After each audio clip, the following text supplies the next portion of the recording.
వాళ్ళు ఈవెన్ వచ్చేసి బీజేపీ పుట్టింది 1980లో, అంతకుముందు భారతీయ జనసంఘ్ పార్టీ పుట్టింది కూడా 1950లో.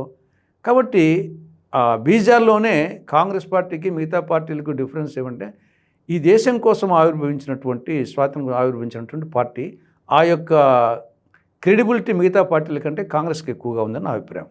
వైనాడ్ ఎంపీ శ్రీమతి ప్రియాంక గాంధీ మీ పార్టీలో చేపట్టబోయే కొత్త రోల్ ఏమైనా ఉందా? అంటే ఒకటి, ఆవిడ అనేక సంవత్సరాలుగా పరోక్ష రాజకీయాల్లో ప్రచార కార్యక్రమాలు, తల్లికి కానీ మిగతా కార్యక్రమాల్లో జనరల్ సెక్రటరీ ఉన్నాయి. ఇప్పుడు ప్రత్యక్ష రాజకీయాల్లోకి రావడం జరిగింది. మొన్న కూడా మంచి మెజార్టీతో ఆవిడ ప్రచారం కూడా వచ్చేసి ఎక్కువగా ఆవిడే చేసుకున్నది. 4,10,000 మెజార్టీ, మంచి మెజార్టీతో గెలపడం జరిగింది.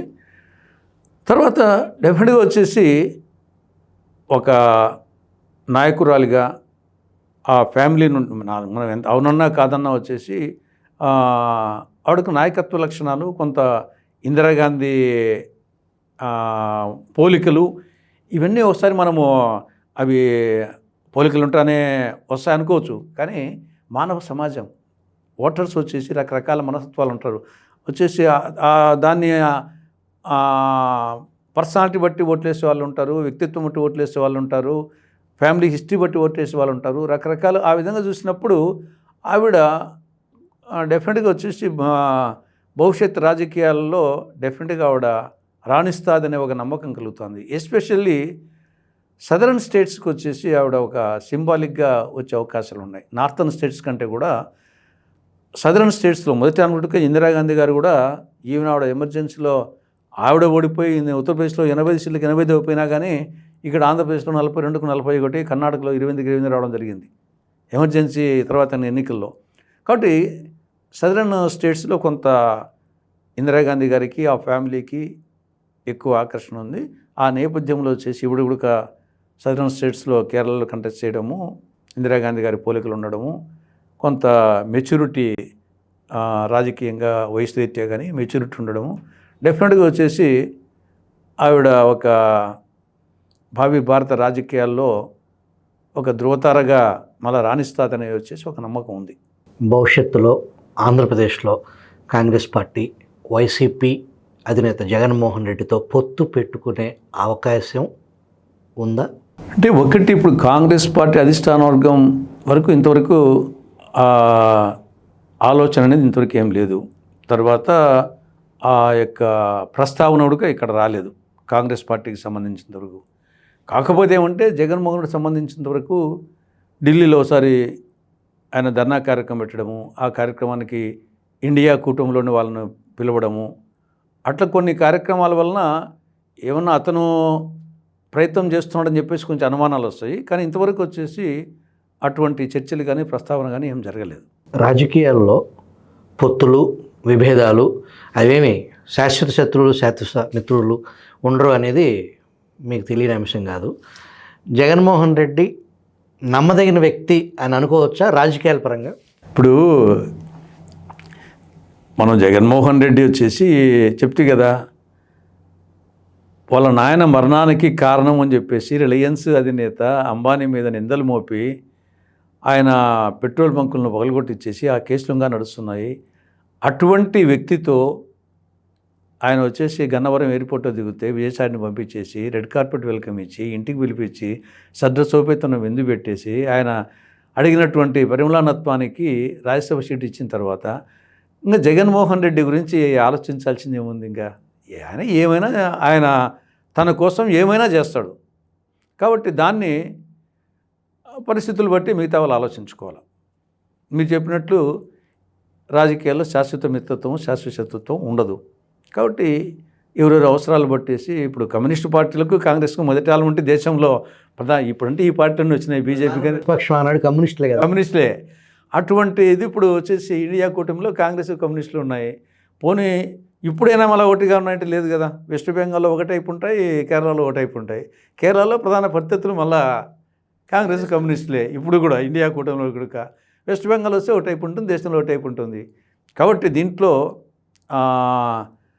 సంకీర్ణ యుగంలో ఎస్పెషల్లీ కాబట్టి మనము ఇష్టం ఉన్నా లేకున్నా కానీ కొన్ని అనివార్య పరిస్థితుల్లో మిత్రత్వాలు శత్రుత్వాలు మారుతూ ఉంటాయని అనిపిస్తుంది. మీరు ఈరోజు చాలా బిజీ స్కెడ్యూల్గా ఉన్నా సరే మా ప్రేక్షకుల కోసం స్టూడియోకి వచ్చి ఇంత వివరంగా సుదీర్ఘంగా మాకు సమయం ఇచ్చినందుకు మీకు ధన్యవాదాలు తులసిరెడ్డి గారు. నమస్తే.